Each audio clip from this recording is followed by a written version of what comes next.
Hello and welcome to Series 5, Episode 6 of In Suspense, a podcast and vodcast for fans and writers of crime fiction. I'm Leslie Cara and my co-host is Lauren North. Hello.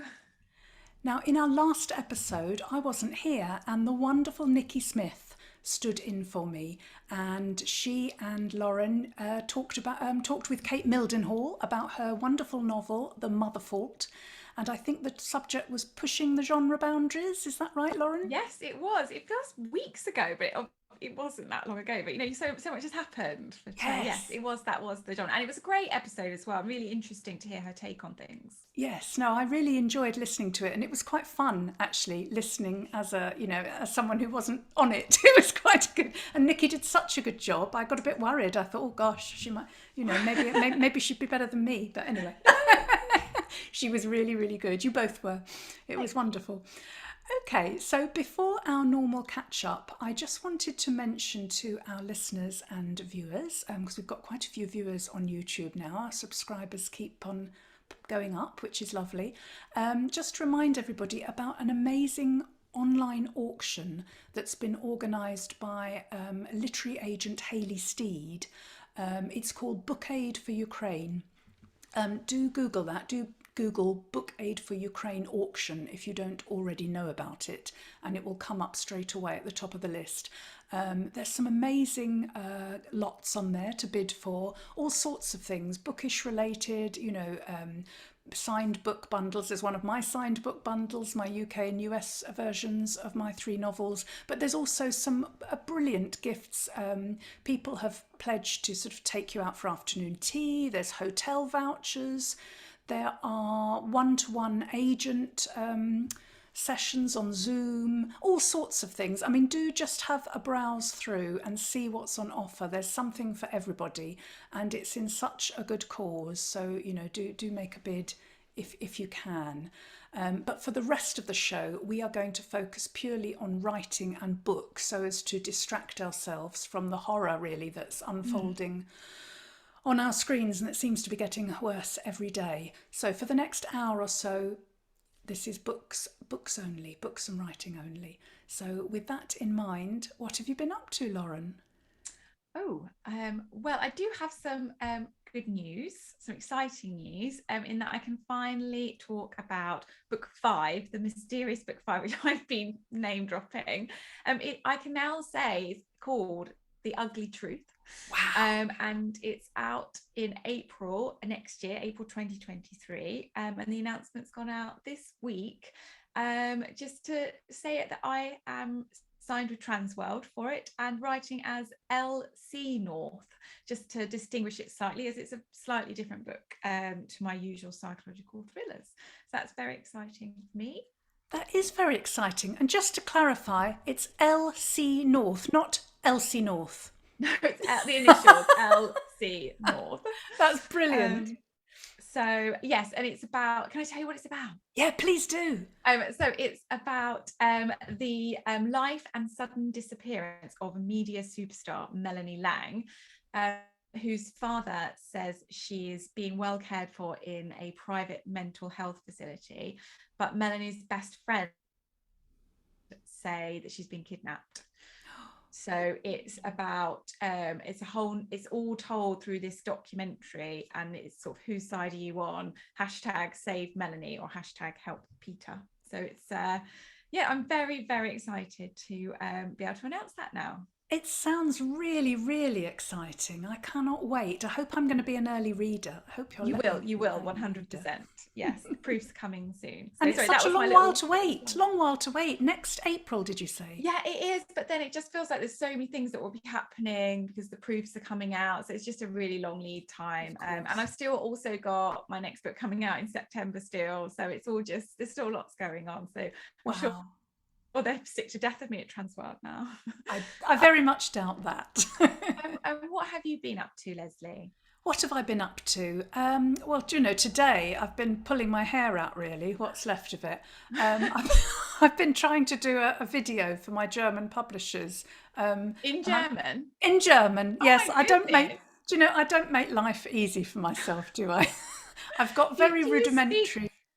speak much German? Well, no, I did do O-level German, and that shows how old I am. It was called O-level in those days, not GCSE. I did get a grade B, and I was quite good at it, but that was as far as it went. I haven't done any since really.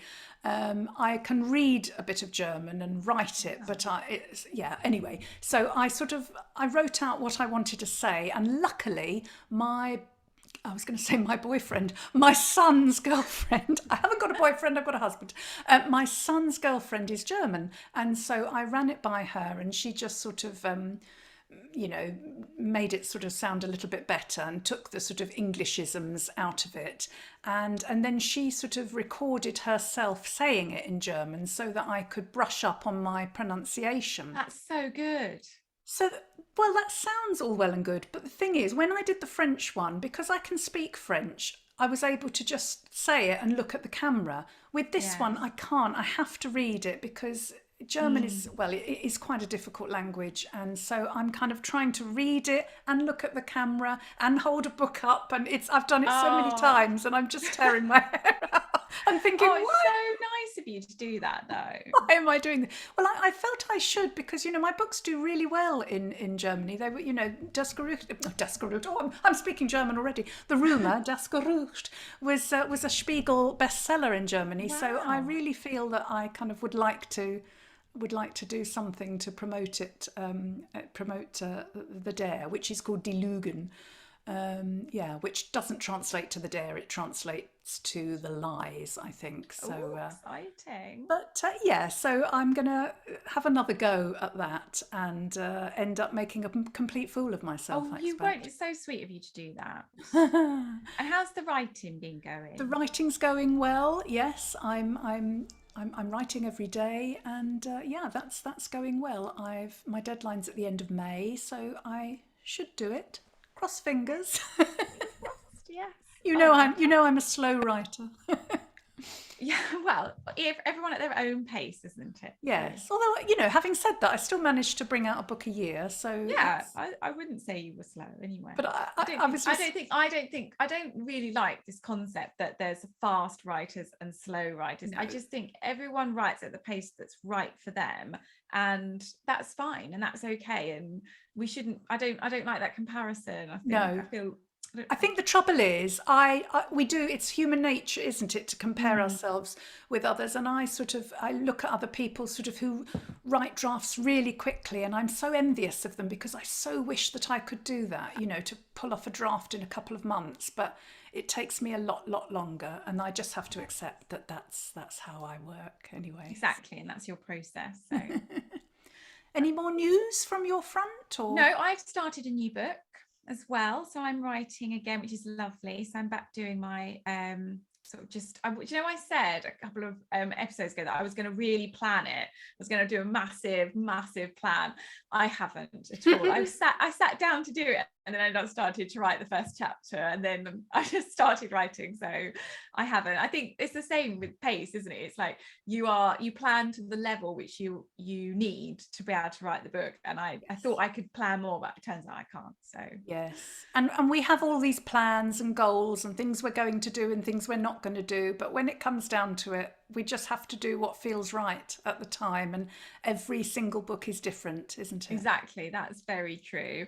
And talking of books, our topic for today is finger on the pulse of themes, and we have got the amazing Sunday Times bestseller Sarah Vaughan coming on to speak to us very shortly to talk to us about how amazingly she manages to sort of really get that topic as it sort of unfolds with her novels. But just before we talk to her, I was wondering how you go about it with themes, Leslie, because I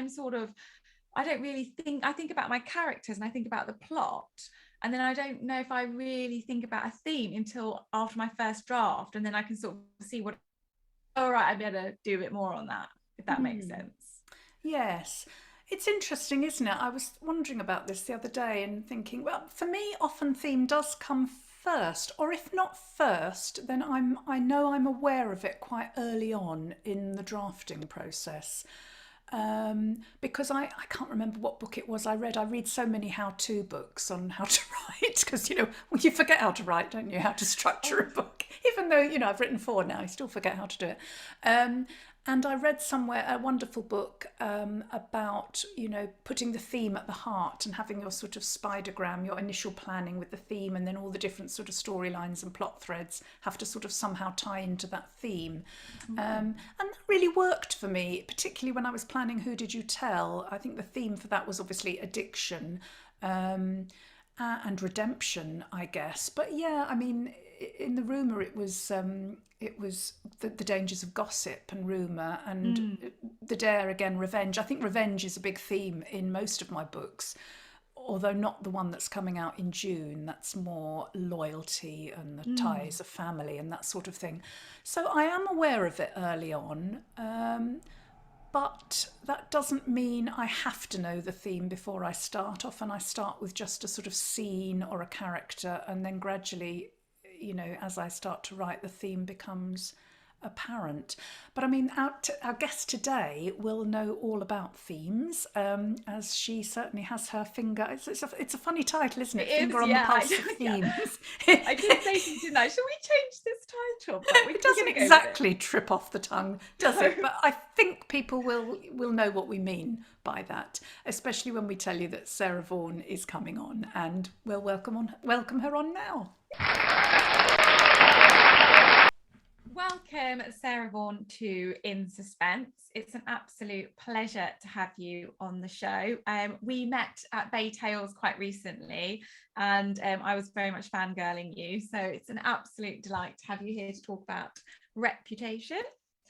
Before we dive in, I just want to read your bio so all our listeners know all there is to know about you. So Sarah Vaughan read English at Oxford and went on to become a journalist. After training at the Press Association, she spent 11 years at The Guardian as a news reporter and political correspondent before leaving to freelance and write fiction.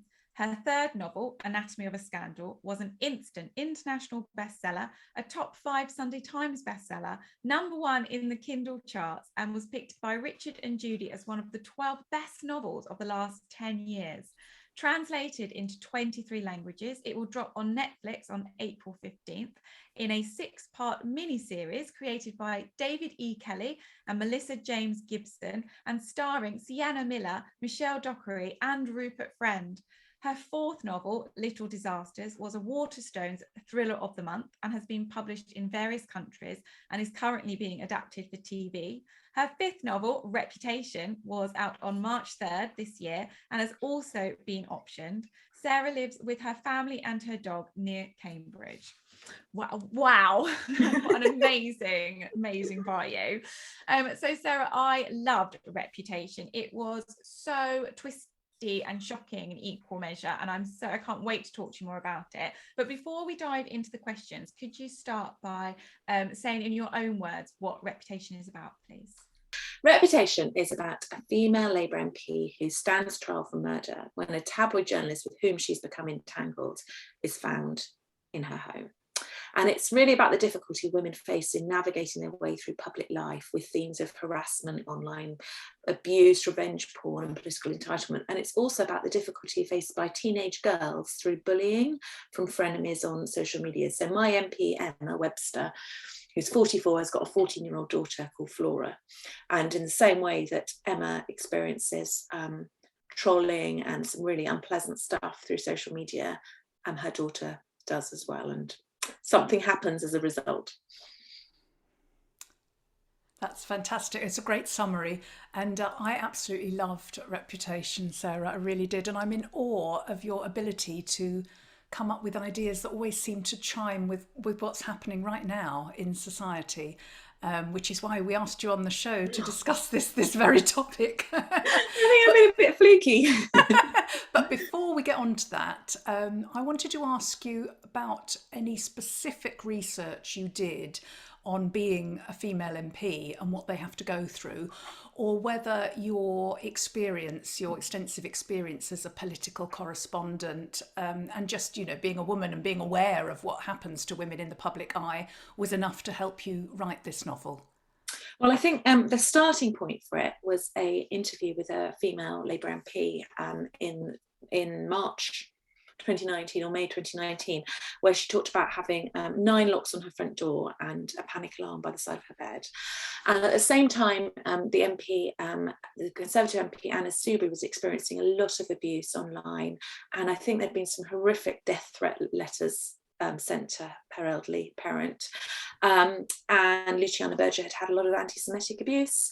And my MP, who then decided not to stand in 2019, a woman called Heidi Allen, was experiencing, she was anti-Brexit as well, and she was experiencing a lot of abuse. So there were all these circumstances, and there was all this sort of evidence out there, really, of women who dared to put their heads above the parapet being really got at online, and actually as well through death threats that meant, or stuff posted on Facebook that meant, they were having to get restraining orders against constituents, or in a case of a constituent in my MP's constituency, he went to prison.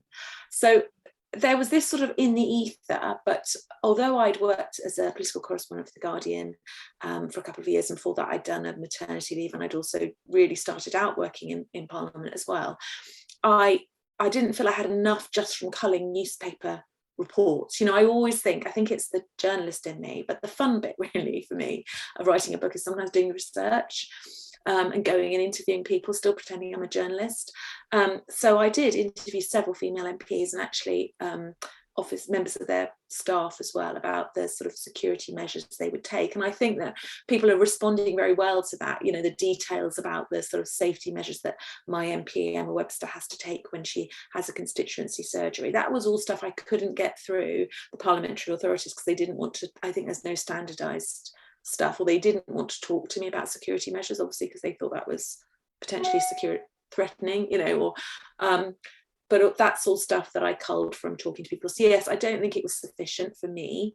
I'm sure I probably could have written it, but I don't think it would have as good a texture, if that makes sense, yes. as much depth to it, if I hadn't done those interviews as well. Yes. Yeah, actually, now you said it, I think texture is a perfect word to sort of describe some of that undercurrent of sort of awful nastiness that's in the book. So it was yeah, I think all of us as women, that's a bigger question for us to go on to. I don't think we're going to have room for all of this, but I think all of us as women are aware of the potential of misogyny, really. And as Nicola Sturgeon put it, she read it this weekend and loved it. She talked about the hounding of women, and I think there are details in the book where Emma's walking down a dark street and she's got her keys splayed through her fingers, or she wonders if the judge has experienced that as well. I think, in the wake of I was writing it, and I'd written that bit when Sarah Everard was murdered a year ago, and women started telling the men in their lives about the reality of being a woman, and the reality of walking, putting your keys in your hands when you walk from the tube. And so I think that's something we can all empathise with. And clearly I didn't need to talk to any MPs to be able to write those bits of it. Yeah. But yeah, as you say, that sort of that granular detail. I think I probably have underplayed it. I'm sure that, that the MPs that are the most abused get far more vitriol than that. But it was a tricky balance, in the same way as using the tweets. Actually in real life they'd be actually a lot more abusive, but nobody would want to read. I don't think I'd get it past my publishers if I actually wrote half of what would be said. So you give a little taste. I think you're right. I think it must be even worse. I just think of all the abuse that poor Diane Abbott, and that was racist abuse and misogynistic abuse. She had sort of double the abuse. I think she has. I think she apparently the parliamentary authorities did a survey of, because if you can forward the emails to some sort of office there which is assessing this, and Diane Abbott consistently has the worst abuse of anybody, because she has it on from as you say, on grounds of gender and race. Think about when she did she drink a gin and tonic in a can or something on a Saturday or something, and how attacked she was. And yet our current Prime Minister is having wheelie cases standards, of booze. And one of the things you touched upon when you described Reputation was sort of the mother and daughter angle and relationship to the novel, which is, as you said, sort of running alongside and very much part of the story. You could tell that Emma herself, the MP, was torn with the commitment she'd made to her public life and to the commitment she has as a mother. And there were times when I really wanted to shake her, and I wasn't like always felt she was getting it quite right, and we don't always get it quite right as parents and women. Was it hard to write that dynamic and getting that balance so it didn't always feel like she was playing it the right way? I don't think she's playing it the right way at all, is she? I mean, for readers, some of the book is told in the point of view of her 14-year-old daughter, Flora. And Flora is, I think teens are a really difficult age. I was bullied throughout my teens. And Flora really needs her mum. She in the week she lives with her dad and his new wife, who used to be her piano teacher. And she actually has quite a good relationship with Caroline, the stepmother. She can tell her some things, but she's worrying about her mum, and her mum is really naive. She thinks that Flora won't be looking on, doesn't have a Twitter account, so won't be seeing all this abuse. But of course, Flora's a really savvy 14-year-old, who knows a lot more about technology. As my daughter said to me this morning, it's really, you're really shockingly bad at your phone, aren't you? whereas they kind of seem to pick it up really, really quickly, don't they? Sorry, a bit of a detour there. So Flora really, really craves her mum, and the nature of her mum's job is that she sort of abandons her, as Flora sees it, all week, and comes back on Flora goes to her house on Friday night and has her sort of the weekend. I think, and that's not to cast shade on Emma's choices at all, although I don't think Emma is being, as becomes obvious, she isn't doing her mothering particularly well, I don't think, at the beginning. Otherwise, possibly something that happens doesn't happen. But I think that probably big generalisation, I would say that probably most working parents and working mothers, or I certainly don't feel that I often feel I don't do either job sufficiently well. And I was thinking about this and thinking that I think it's been worse through the pandemic. The fact that we work from home, so we're very visible. So one of them will come in 10 minutes, but I'm still at my desk, and I'll go and have a quick chat with them, and then they want to get on with their things or whatever. But it sort of work can bleed into the rest of life, can't it? I don't finish at 5, at 6, but I'll also there'll be social media stuff. Last night Sienna at the BAFTAs as an example, that the evening kind of went because I spent the whole time, that's quite an extreme example, but the work-life blurring happens hugely, doesn't it? So I think it's something that all parents have to deal with, working parents have to deal with. And I think working from home, exacerbated by the pandemic, when we've had our kids at home with, homeschooling as well, has made it, my kids would say that I'm always working. I don't feel like I'm always working at all. Well. Yeah, whereas I feel I'm not working enough. And I might look at authors who don't have children, or male authors, and think, well, no wonder they're far more prolific than I am, or no wonder they're able to do all these festivals and things that I'm saying no to, because I'm trying to sort of balance it out between the needs of everybody in my family. So I think, so it wasn't very difficult to write that mother-child balance. And my daughter was 14 when I started writing, and I keep saying to her, she is not Flora at all. She's really not very into social media, actually, probably because I've ranted on about it so much that they shouldn't. I suppose just, my youngest is now 14, so I live with teenagers, so I suppose some of it I pick up. Yes, no, I loved that you had sections from Flora's point of view. I think that really added to the drama. It was great. I think I always I'm quite indecisive, and my mum has an expression, there are as many truths as witnesses, and I think I always write polyphonic novels. Like I think, well, I'll just write a novel from one person's viewpoint, first person, nice and easy, lots of people do it, and I find it really difficult because I think my books are there's lots of grey areas, and there's lots of sort of different takes on things, so you can't just do that if it's just from a first person, one person viewpoint. You can't really convey everybody else's opinion in such an equal way, and so I keep throwing in other voices. Yeah, you captured that, the teenage sort of disinclination to share what's really going on, because they're quite proud sometimes and don't want to admit that things are not working out for them at school or wherever. And I think you really captured that so well. I was really conscious, I was going to say, there was a girl called, I think it was Molly Russell, who killed herself when she was 14, I think back in 2018 maybe. after seeing stuff about self-harming on Instagram, and I was very conscious, not from my daughter, but just from hearing stuff from other parents about their children, just sort of, you know, listening to stuff in the ether, really, about how as soon as you've given a child a phone, you're exposed, it can't be regulated. And I feel really strongly that we're going to look back at this era and we're going to think, what on earth were we doing? We were allowing, you know, you can be in the safety of your bedroom, the one place you're meant to feel secure, or in your home, and something completely vicious can come at you through a little device, and we're not regulating that properly. We're allowing our kids to be exposed to it. I'm not talking about just porn coming through, I'm talking about you know, just vicious text messages or comments on WhatsApp or Snapchat. Yeah, it's a very specific time in history, isn't it? And it will be different in the future, I'm sure. Well, there'll be more regulations, hopefully, anyway. But as I said earlier, Sarah, our topic for today is having your finger on the pulse when it comes to topical issues.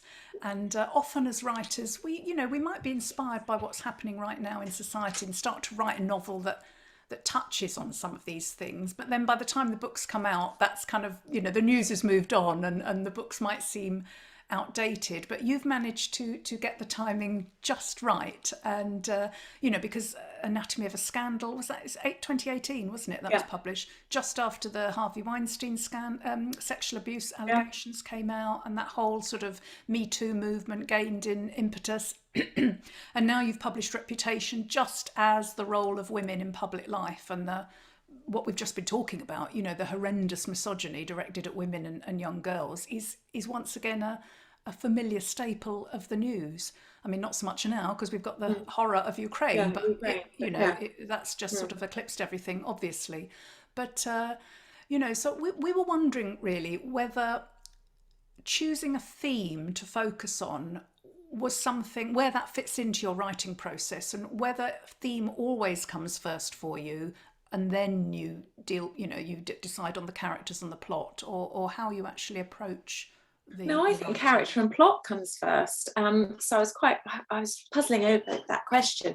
So both those books were sparked by a newspaper article, and then something else that struck me. So I sort of magpie. I think Erin Kelly's talked about having 2 or 3 ideas that kind of coalesce. So with Anatomy, it was a column, and this was back in 2013.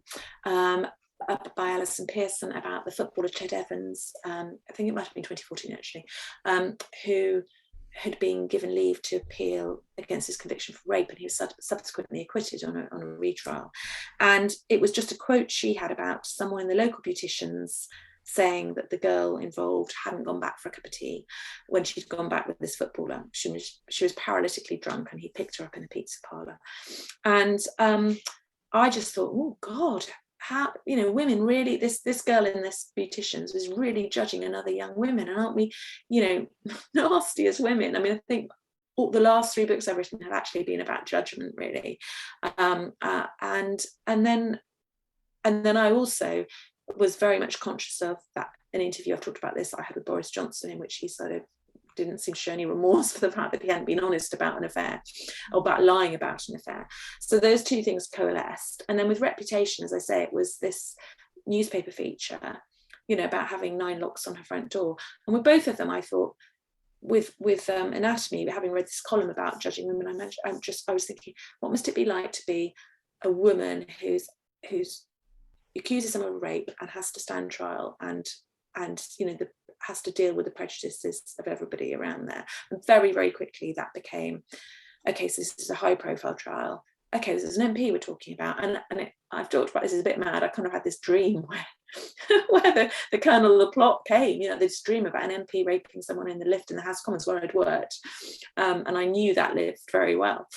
And with Reputation, sorry, I'm rambling here, but very quickly reading that, we had a sort of light bulb moment in Heathrow Airport where I thought, what must it be like to live with 9 locks on your front door? I want to write about that woman, and how would that make your judgment? How would that skew your judgment? And it very quickly became, well, I know I've written one book with a court case in it, and I've dealt with rape. so okay, I better deal with murder now, haven't I? You know, how is this MP going to become embroiled in a murder situation? You know, what's going to happen, and how frightened might she be that she sort of pushed to that limit? So that evolved very quickly. So I didn't sit down to think, oh, I'm going to write a book about misogyny. Yeah. I'm going to write a book called Reputation. I didn't think that at all. I think that all the last 3 books I've written have been about judgment, perception, and power, with gender politics being very much a theme. And I suppose a lot of the stuff that sparks my interest when I'm reading papers or listening to the news or on Twitter is now stuff about entitlement, power, consent, sexual politics. You know, I suppose I'm sort of quite drawn to reading stuff like that. And I suppose, and I've written 3 books with strong female leads who've had interesting jobs and have had to make judgment calls. So in Anatomy, it's Kate who's the barrister. In Little Disasters, the one that comes between, it's a paediatrician who has to make a safeguarding decision. And in Reputation, it's Emma Webster, who kind of, without wanting to create spoilers, obviously makes some interesting choices, without which there would be no plot. So I think it all comes down to thinking about a character, thinking about, you know, and when I started Anatomy, I knew right from the beginning that I was going to tell the story. Initially, I was going to try and tell it all from Kate's viewpoint and that the barrister, and it became clear that I couldn't do that. So I knew I wanted to tell it from a woman's viewpoint who was quite invested in it. So I suppose I'm just interested in female characters who are in a lot of jeopardy, and I'm going to throw a lot more at them. And but they're broadly in the same thematic area. And you, I don't think you really pile that jeopardy on. It's like I did. I was really, isn't it? I was really conscious. I suppose I'm conscious that, you know, I want that. It's such a competitive market, isn't it? And people are so used to, you know, every thriller has to have a really good hook now, and it has to have lots and lots of twists. And but for me, the twists have to evolve out of character. I can't just throw a twist in if it doesn't make psychological sense. But I was very aware that this was the perfect situation in which I could literally, as you say, throw it at her. So she has threats online, threats through her mobile phone, through her private number, which an MP said to me, well, she'd have got rid of that straight away. And I was thinking, oh, that's going to be a pain. And then it transpired that Boris Johnson never got rid of it, still had this private phone number from 2012, and journalists had it. So I was like, okay, Boris hasn't done that. My MP can still have her private number. So she has threats online, she has threats through her private mobile phone. She has physical threats from a angry constituent in her surgery. I wanted to sort of really convey that. She thinks she's being stalked, and she even has, and this came from an MP who, if a handwritten letter is hand delivered, or if a letter is hand delivered to your constituency office, and it's not somebody who's on the police database for some reason, so you know they haven't, their fingerprints aren't on it, there's absolutely no way that can be traced. So she has a sort of, you know, death threat letter that's hand delivered. So she's got jeopardy from every area. And it was quite it wasn't fun, but it was an easy way to do it. And I sort of used as well a little bit of text, a little bit of WhatsApp group. She's even got, you know, sort of lecherous comments from Tory MPs sitting opposite on the WhatsApp groups and things. I just wanted to get that sense that if you are a female MP who puts her head above the parapet, and we can see it with Jess Phillips, we can see it with Rosie Duffield now, you know, and you dare to stand up for, they're often quite media savvy, attractive, you know, it's almost as if we can't bear women to be outspoken. You know, I thought that was particularly clever, the way you had the misogynistic comments from the MP sort of sitting opposite her. Yeah, very. And it was nice to use other bits of social media, because I think I was asked at an event on Thursday, could you imagine writing a book now without social media in it? And I said, well, I've never used that before. I've used, with Anatomy, I used some paper clippings, but I don't even think I pulled them out as separate things, whereas it felt very liberating to use different kinds of media, because that's how we live now. And as an MP, I think you would be bombarded with it, you'd be experiencing it all the time. No, it felt very natural. And you wrote a fascinating Guardian article recently which talked about this exact topic of themes, and the question of like where they come from. And you were quoted as saying, and I love this, I don't have a crystal ball, I just read the news, which you've just talked about there, how your stories evolved from reading these particular news articles. So I was interested to know how it goes. What's your planning? What's your writing process? Do you just let it fester in your head? Are you a planner or a pantser? As you I go? do plan, but I can't. I wish I was the sort of person who I keep reading screenwriting book, you know, like I see what Callie Taylor's up to, or Gillian McAllister, and I wish, you know, people talk about 80 beats and I'm like, what's a beat, what's the C, you know, I just, you know what I mean? So I know once I've got the theme and idea, I don't plot the whole thing, but I know who my characters are, I know what the main twist is, and I know what the ending is, and I know what the kind of the hook is, what I'm trying to talk about really. And I spend quite a bit of time, I suppose, fleshing out my characters. So over there, you can't see, I've just bought some of this amazing static white paper on my wall, and I've got lots of, my daughter's just been diagnosed as dyslexic and she's been mind mapping a lot. So I've been doing lots of sort of mind maps of the characters over there. On this side, which I can't do at the moment because I'm doing podcasts, but I want to kind of put my post-its up there, but I'm forever not doing post-its, doing index cards. And then I kind of do 5 chapters and I'm there, oh, I don't know what I do now. So then I have to start writing, because I wish I was the sort of person who could write, you know, bash out a 15,000 word synopsis and just go from there and like have it all there. I have for Reputation, I suppose I did 2.5 sides of A4 where I had lots and lots of twists in, and bits of character, and I knew what the ending would be. But even the day before, I filed it to my agent and editor, and then immediately sent an email saying, oh, hang on a minute, I could also have a thread of this. And my agent said, do you want to have it back for 24 hours and throw it in extra 3 scenes? So I did, and it made it much better. So I think even at the last minute, I think for me, quite a lot of it comes in that sort of, once you've done your first draft, you know, and sort of, I try and do quite a good first draft, but there's a lot of editing of, you know, threading new themes in and tying things up as you go through. But I definitely know, so for instance, I don't want to give too much away, but the central twist of Anatomy, which I was amazed to then open the book and to see that it was literally at page 200. I mean, it was right in the centre of it, but that had just, I suppose, you know, I'd done a lot of cutting and shuffling around with chapters and printing them out.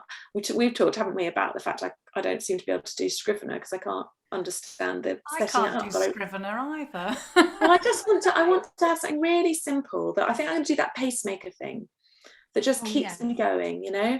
But honestly, I have so many different files on with, you know, character notes on this character and then I you know, label them the same thing, or I have about 3 different files that are basically the same thing. I've got lots of files on cuttings because I'm researching my new one at the moment, so lots of that's cut and paste over there. But I do have, I will have index cards and post-its, and I will move them around.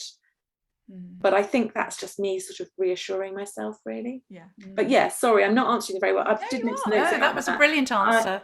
I mean, I was going to ask you that question actually about planning, but I was just going to say. No, it doesn't matter, because I was going to say when you first came on, you mentioned before we started recording, you mentioned, you know, it's hard at the moment to concentrate on writing your next novel because you're so busy promoting. So I mean, how do you manage to sort of keep it all? I don't think I am at the moment. I'm trying to learn from. I was talking to Louise Candlish. She said she had 7 things on because she was kind of, I think she's writing a screenplay, she's promoting Our House. I mean, it looks as if she's been able to do nothing but Our House, you know. And I last week, so Reputation was published on March the 3rd.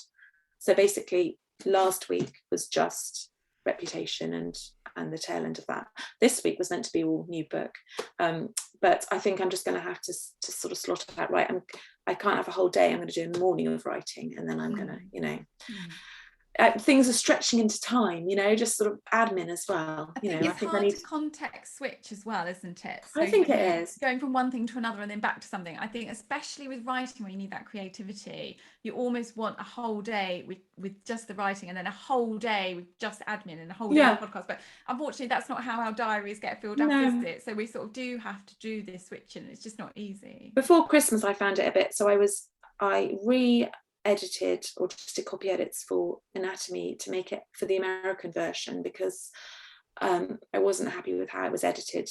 Just there were lots of dashes, and also we wanted to make it slightly more American, just because the feedback seemed to be that American readers didn't understand some of the words. So we had to find, just some of the phrasing, which is something I feel slightly ambivalent about. But at the end of the day, you just want people to be reading and enjoying your book, don't you? So you don't want them to be put off by terminology. So I was doing that, and because of the nature of the sort of American system, it seemed to take ages. This completely overloaded file, it was taking me ages on this file to do that.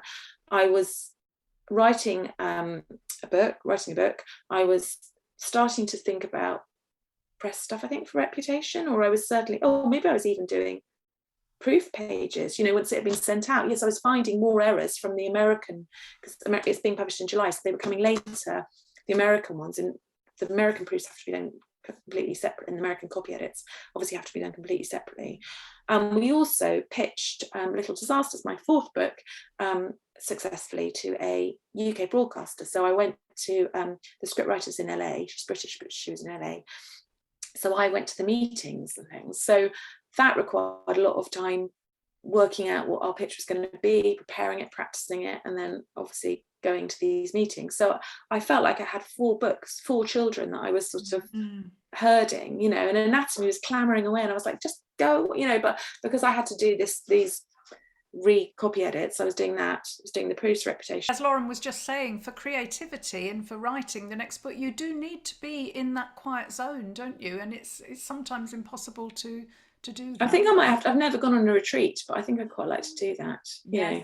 I eye them with such, I just desperate to go. I've never done one either, and I'd love to, but I think I'll probably only get like 2 nights or 3. Someone's just invited me away for a week, and I was like, actually, my eldest has got her exams then, and my young, and I just can't leave them for a week. It's impossible.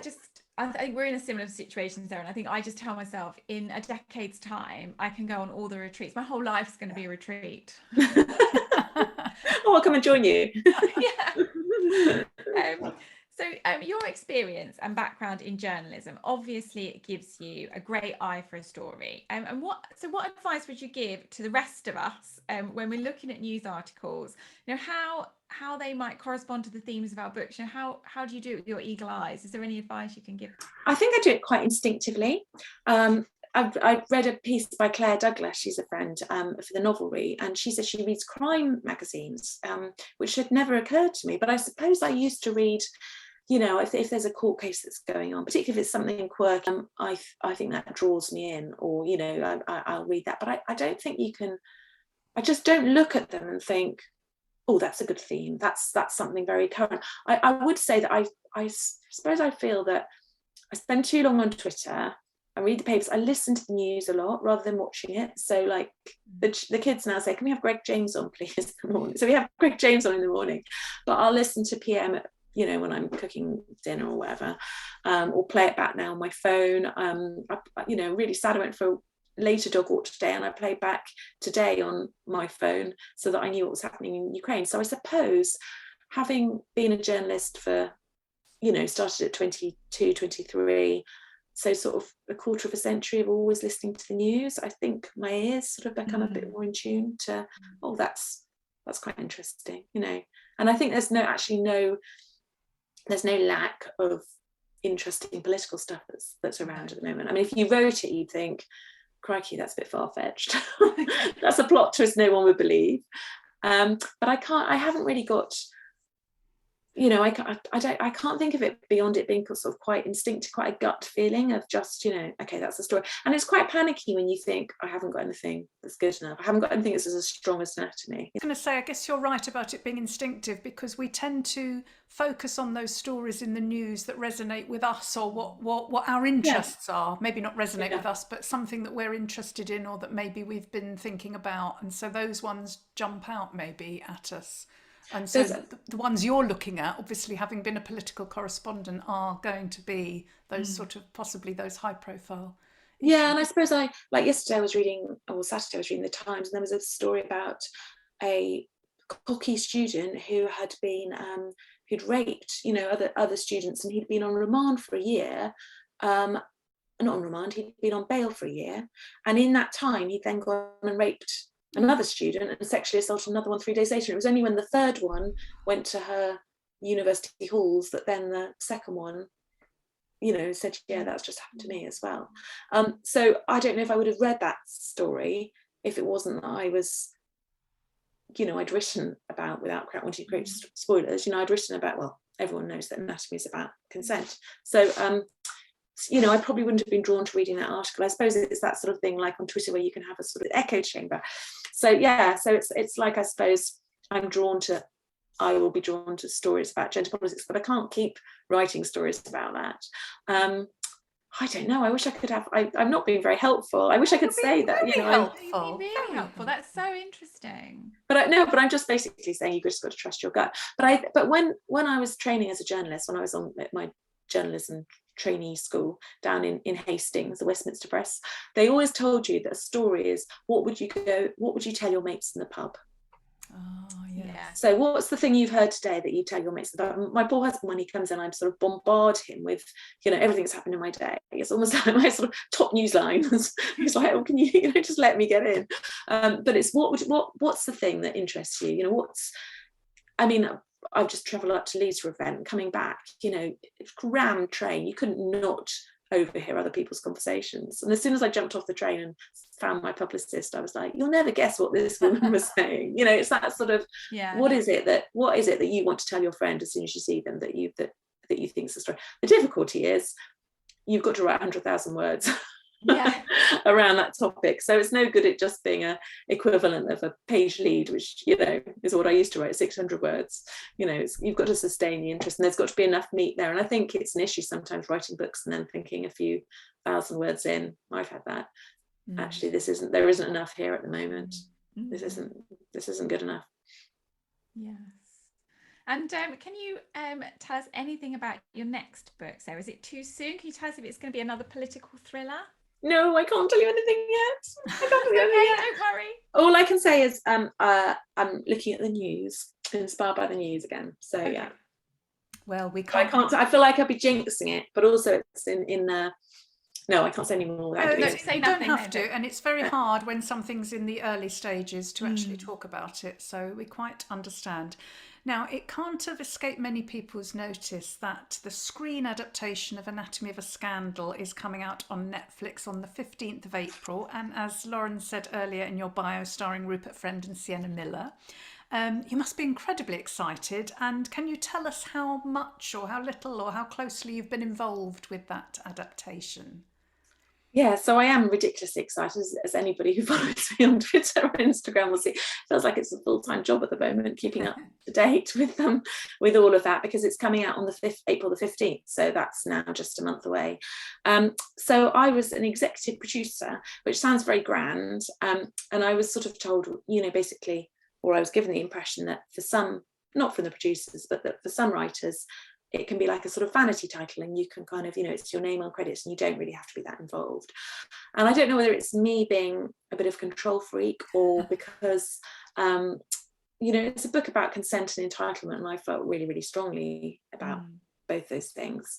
So I wanted to be involved. So when they said, well, we'll send you scripts and you can make notes on scripts, I kind of took it really seriously. So I think I made notes on 5 different versions of the scripts, the 6 episodes, and I felt they really, really listened to me. So I don't have any creative control, obviously, but I would say that the book, that the series is very faithful to the tone of the book. They obviously there will be changes, but I feel that the tone and the nuance is very much there, and I felt really, really listened to, and I think that in some ways, because I also sort of was quite clear that I thought they should have a legal consultant, which I think they probably would have got anyway. So they brought in a legal consultant to make sure that the court scenes were really, really accurate. I checked things out with some political sources when they wanted to sort of posit things. I'd say, no, check things out. And also, I think because I'm very English, the screenwriters were David A. Kelly, who did Big Little Lies and Nine Perfect Strangers and The Undoing, and years ago had done had done Ally McBeal, so he studied right. law at Boston. I think he's about 60, and Melissa James Gibson, who did House of Cards. But I mean, they're brilliant, but they're both American, so they're just little idioms, I think, that hopefully I could sort of help with. I mean, Gosh, I loved Ally McBeal. Yeah, I know. Yeah, I just know the Absolutely section, loved yes. it. And I believe that Little Disasters is in the process of being adapted for TV, and that Reputation has also been optioned by the same production company. Is that right? Yeah, so Little Disasters has been optioned by Rough Cut TV, which is headed up by Ash Patella, who was kind of producer for The Office, and we've had that. We're working on scripts for, well, I say we, the royal we. I'm actually not working on the scripts, but hopefully I'll see drafts for a UK broadcaster. And then Reputation has been bought by the same sort of dream team that bought Anatomy. So these two amazing female producers called Bruna Papandrea, who heads up Made Up Stories, and she did things like Gone Girl, and then she did Big Little Lies and The Undoing and Nine Perfect Strangers, and she likes buying books. They like buying books, you know. So they bought Leanne Moriarty's books and things, and then a woman called Liza Chasen of Three Dot Productions, who was sort of head of working titles for ages, and she's got this production company. And the two of them, Liza was in London all the time doing Anatomy, so the two of them bought Anatomy, and it was actually, when I went on set, I was chatting about Reputation, not in a sort of I've got to pitch this way, but you know, I was coming to the end of it, and so it made complete sense to show it to them when I'd finished. And oh well, I was going to say, how glad are you that you stopped being a political correspondent and started writing fiction, Sarah? I mean, it's been a whirlwind for you, hasn't it? I am. There have been moments where I've thought, oh, you know, when you're sort of really struggling with a book.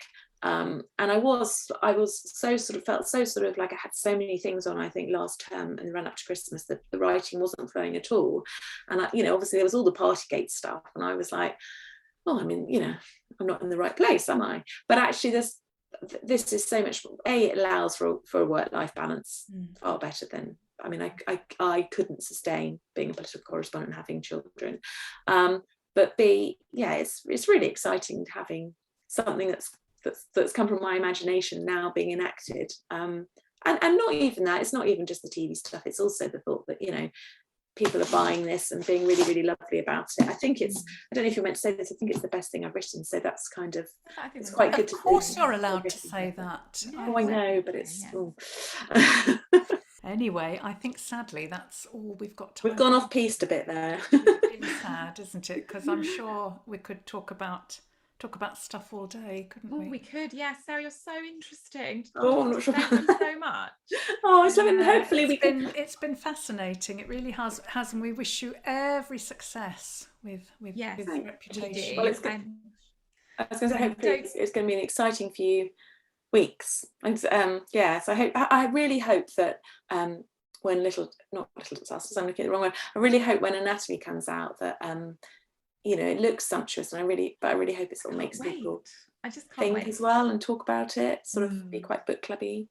Yeah, but I hope this one doesn't get drowned out with all its more glamorous big sister. That's, no, I don't think so at all. It won't. It's a brilliant novel. It won't. Because it has been so fascinating. Thank you, Sarah. And don't forget to tune into our final mini-sode, which is next week, and that's with Philippa East, and she's coming on to talk to us about boosting author well-being. So it's almost like a summary of all the amazing mini-sodes we've had, and her really just giving her great advice on how we can just be better, our well-being can be better. And in our next episode, we're talking to HarperCollins editor and author Phoebe Morgan on the topic of location. And we'll be announcing also, hopefully, in that episode, what our next series of minisodes will be about as well, which is exciting. Yes, indeed. Exciting times. For now, though, it's goodbye from Lauren and me, and it's goodbye from Sarah. Thank you for having me. Bye.